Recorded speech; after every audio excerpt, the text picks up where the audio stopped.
Before the Clean Air Act, smog was a constant problem, with visibility often restricted to no more than a few yards, and at times it became very difficult to even see where the signals were.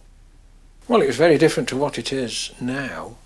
I remember going to Longsight and it was so thick with fog, it was green. That's why they called them Pea Soupers. I'd heard them called Pea Soupers. It wasn't until I got in one properly did I realise just how green they were. And you heard men talk about the colour lights going into Manchester Central. Don't get a yellow one, you get a brown one. I thought, a brown one? First foggy morning I went, we were going up towards the bird cage, and there's a brown signal, and I suddenly realised green uns were blue uns. They looked quite blue through a fog, and I realised what the men meant with that sort of thing. It was pretty horrific, really. How the railways had run so well for so long, goodness only knows, because nobody could see where they were going.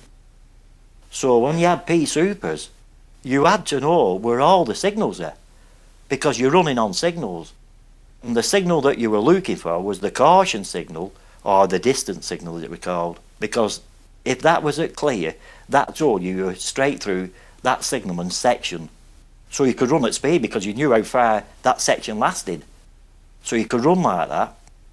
In thick fog, which we had plenty in my days, you were stirring out of them cab windows looking for distance, because as soon as you spotted it, if it were a caution, you were getting brake on.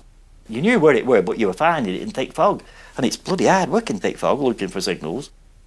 I remember going over Runcorn Bridge one night, and it was a Pea Super, and I had to climb on the cab roof to see whether the signal was off. And I'm standing on the cab, and he said, "Is it on or off?" I said, "If I could see it, I'll tell you." And he had to just crawl this train up, and eventually we got to it. He said, "I know it's here somewhere." And we were about a quarter of a mile away. He'd stopped short. So we were crawling, and I'm standing on the cab roof. Some drivers, they knew from the position of the weights. You know, it was in their own locality and they knew the signal.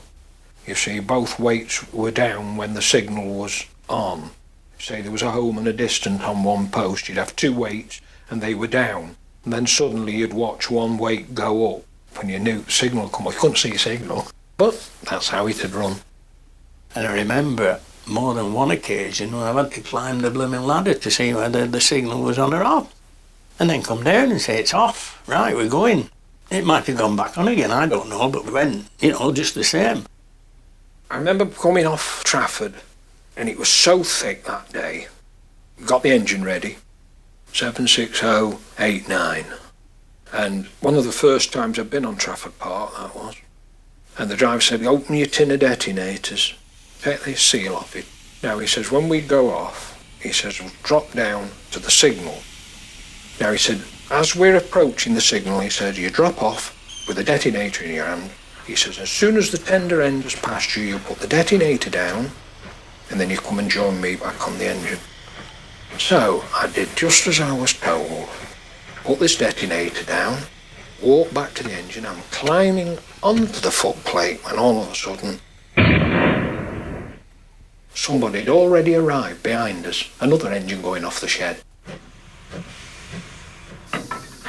Buffered up behind us, and his fireman had done exactly the same, and if you didn't do it, you got your neck hole knocked out.